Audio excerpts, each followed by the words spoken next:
Moi, ce qui me plaît dans la vie de franchisé, c'est qu'il n'y a aucune journée qui se ressemble. À part peut-être le matin, il y a le café, les news un peu dans le fond, et les activités de la veille en termes de performance de chacun des restaurants. L'aventure a commencé il y a 20 ans, en écoutant ma femme qui m'a conseillé de faire Subway lorsqu'on était en voyage aux États-Unis. Je voulais l'en dissuader au départ, et j'ai étudié le marché pendant 2 ans, et je me suis rendu compte qu'elle avait raison, ce qui fait qu'on s'est lancé dans l'aventure, en partant de rien, en étant au chômage, en se mettant au chômage même, et nous avons décidé d'ouvrir un Subway il y a 19 ans, qui faisait partie d'un des premiers en France d'ailleurs. L'envie d'être indépendant, l'envie de créer, l'envie de développer, de gérer, et c'est exactement ce qui s'est passé puisqu'on a ouvert 7 restaurants en quelques années. J'en ai revendu certains pour donner l'opportunité à des franchisés de se lancer dans l'aventure. Entre-temps, Subway m'a proposé de devenir directeur régional pour accompagner les futurs franchisés dans la région. L'approche que j'ai eue pendant 5 ans, c'était effectivement derrière le comptoir, parce que c'était un passage obligé.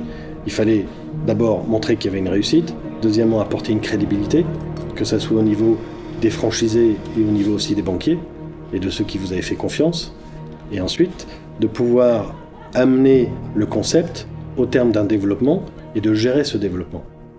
Et c'est pour ça que je suis devenu multifranchisé. Et c'était mon objectif de départ d'ailleurs. Mais j'ai débuté avec Emmanuel il y a 12 ans. On va dire que de base, je suis l'assistante d'Emmanuel.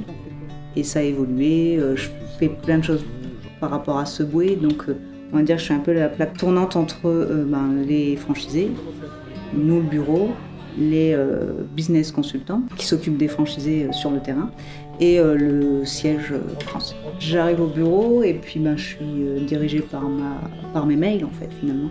Donc c'est jamais la même journée. Le but c'est d'être là pour les franchisés. Donc quand un franchisé appelle, le mot d'ordre c'est on décroche. Lorsque je vois les candidats, je m'imagine effectivement avec eux 2 ans, 3 ans, même 5 ans plus tard. Et je leur pose aussi souvent la question, vous imaginez que vous ouvrez le Subway, tout se passe très bien, votre projet c'est quoi? Donnez-moi votre projet à moyen, long terme. Est-ce que vous serez franchisé avec un restaurant, avec 2 restaurants? Donc ça me permet d'analyser effectivement leurs ambitions. D'ailleurs, chez Subway, un grand nombre de franchisés deviennent multifranchisés, puisqu'ils sont porteurs de cette volonté d'avancer.